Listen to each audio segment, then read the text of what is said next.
There's a strange thing that happens the moment a woman sets her bag down on a table. Before she speaks, before anyone reads her label or notices her shoes, something has already been decided about her. People don't know why. They simply feel it. This one has money, this one is performing it. And the odd part is the bag itself rarely costs what you'd assume. For years I couldn't name what separated the two. Then I started watching closely, the way you watch a film for the second time and suddenly notice everything the director was doing all along, hidden in the frame the entire time. And I found it. A code. 5 signals hiding in plain sight that decide in under 3 seconds whether a woman reads as wealthy or as trying. Once you see them, you will never carry a bag the same way again, and neither will the women who notice you carrying it. The first signal is structure. Imagine 2 women waiting for the same elevator in a hotel lobby. One is holding a soft, slouchy tote, the kind that folds in on itself, shapeless, spilling slightly at the top, shifting every time she moves. The other holds a bag with a defined silhouette, corners that hold their line, a base that doesn't buckle under its own weight, edges that stay exactly where they were placed. Even before either woman says a word, the second one reads as someone with authority. Nobody could explain why. They'd simply describe her later as put together. The secret sits in 3 details. First, the base. A structured bag keeps its shape sitting upright on its own, unsupported, the way a well-tailored jacket holds its shoulder even off the body. Second, the silhouette, trapezoid or boxy shapes signal control, while amorphous, bucket-like shapes signal an afterthought. Third, the stiffness of the leather itself. A bag with body, something between Saffiano and full grain, holds its architecture through a full day of movement without collapsing into itself by 4 in the afternoon. A camel top handle bag with a defined trapezoid shape, carried at the elbow, does something a soft canvas tote never will. It says this woman planned her day before she left the house. People around her adjust, almost without noticing they've done it. They speak to her a beat more carefully, they assume, correctly or not, that she is the one making decisions in the room. And the next signal is the one most women get completely backwards, mistaking volume for value. The second signal is hardware. There's a version of luxury that shouts, and a version that simply exists in the room without asking to be noticed. Picture a bag covered in oversized branded buckles, shiny gold-tone metal catching every bit of light from across a restaurant. Now picture a bag with a single discreet clasp, the metal slightly matte, barely announcing itself, doing exactly enough and nothing more. The second bag is almost always the more expensive one, and it is always, without exception, the one that reads as more expensive. 3 details separate them. First, finish brushed or matte metal reads as considered, while high-shine plated metal reads as costume jewelry wandering onto a handbag. Second, quantity. 1 clasp, 1 buckle is enough to make a statement. A bag covered in decorative hardware is compensating for something it doesn't quite have. Third, engraving. A maker's mark should be small, tonal, almost invisible at a glance, never a loud logo repeated across the entire surface like wallpaper. A structured black bag with a single brushed gold clasp, worn with an otherwise simple outfit, becomes the only detail anyone remembers about her that evening. Nobody asks where she bought it. They simply assume quietly that they couldn't afford it, which is precisely the effect.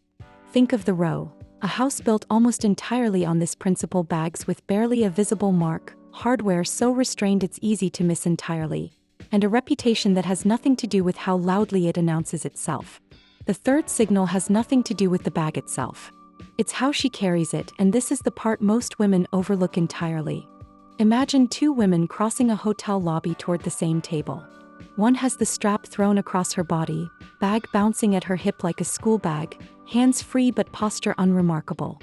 The other carries hers in the crook of her elbow or by the top handle, wrist relaxed, bag held slightly forward and still, moving with her rather than against her.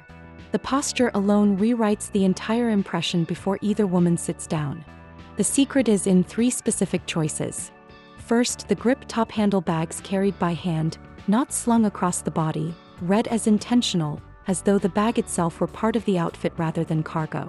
Second, the height. A bag carried at the elbow or by hand sits at a more flattering, more composed line than one hanging low at the hip, pulling the eye downward. Third, stillness. A woman who isn't constantly adjusting her strap, shifting it, checking it, reads as someone who isn't thinking about her bag at all, which is exactly the point of the whole exercise. A cream-structured bag, carried by its top handle with a straight arm and a slow, unhurried walk, does more for how a woman is perceived than the price tag ever could.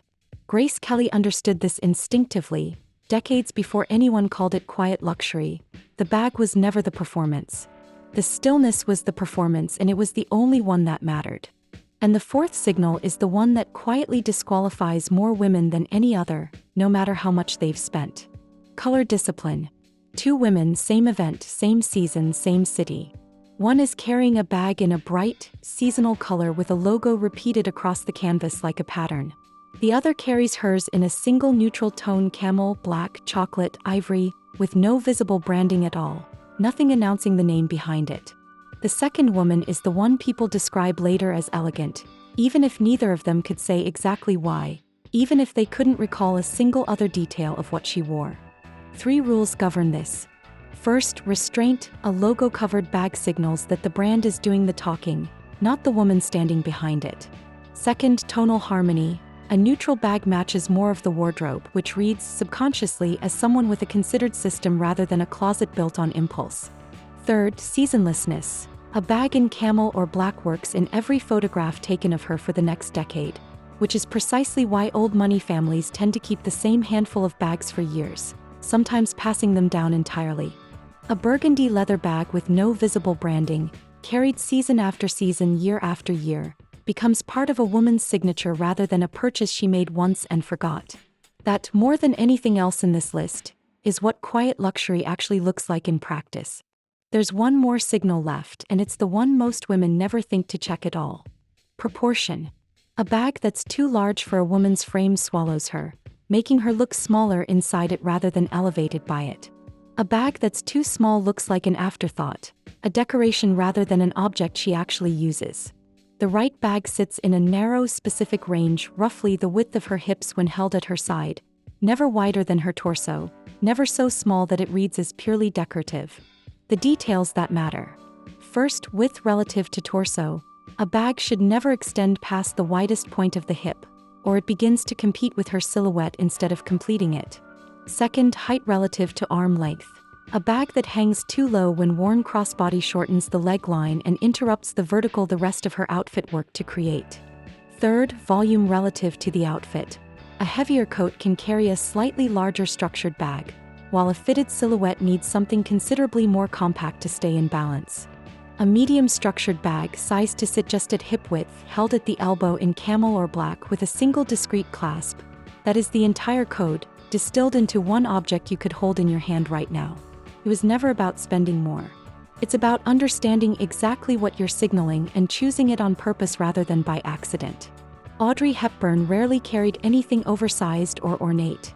The proportion was always slightly smaller than expected, which is part of why photographs of her still look considered rather than dated decades later. At 50, you already understand something most women in their 20s are still guessing at, that the loudest signal is almost always the quietest one in the room.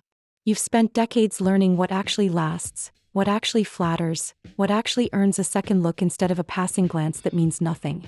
This code isn't teaching you something new. It's simply naming something you already sensed every time you noticed a woman across a room and thought, without knowing exactly why, that one. The bag was never just a bag.